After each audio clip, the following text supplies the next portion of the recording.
A little V8 Celica update. We got heat running. We're going to try to get it up over 60 degrees in here. It was 43 this morning. Anyway, side skirts are the right length now. They're the right shape. Just working on getting them mounted and getting them into final position. And the reason for the strings and the toe boards, literally toe boards, is that when I started trying to measure out my skirts and get them set so they were even on each side, the tire right here stuck out further on this side than it did the other side.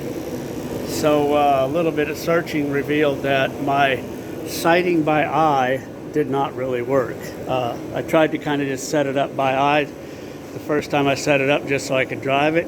I had the toe set right, but my thrust angle was off. The rear tires were actually angled that direction.